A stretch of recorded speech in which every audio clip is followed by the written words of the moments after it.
Many learners are confused by English tenses because they think it's about grammar rules. Hi guys, welcome back to my channel. In this video, I'll show you that tenses are simply about time. Once you understand time, English tenses become very easy. Now, English tenses tell us when something happens. Is it happening now? Did it happen before now? Or will it happen later? That is all tenses do. They help us understand time in a sentence.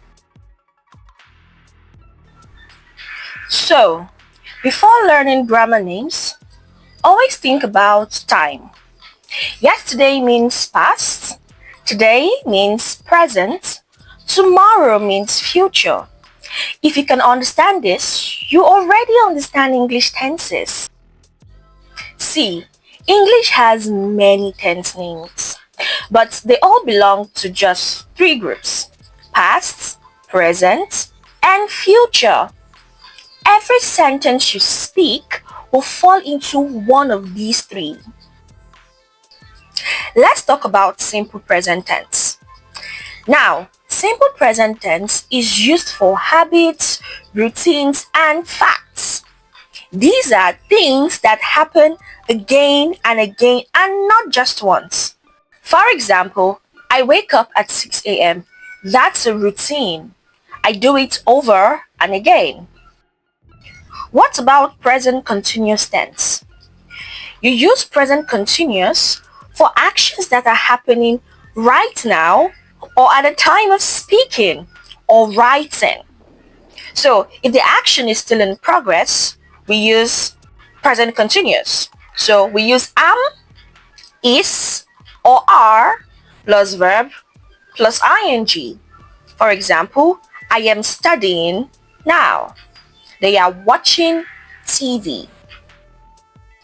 For simple past tense, like the name implies, it's used to talk about actions that started and finished in the past. So we often use time words like yesterday, last week, or last year. For example, I visited my friend yesterday. She called me last Tuesday. For past continuous tense, now it shows an action that was happening at a particular time in the past, usually when another action interrupted it. So you can say, I was cooking when you called, a particular time in the past. Let's talk about future tense.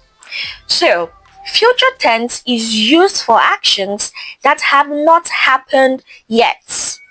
So we use it when talking about plans, decisions, or predictions.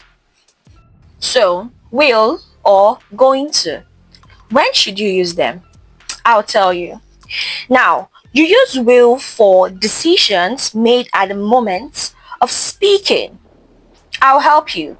That's a now decision.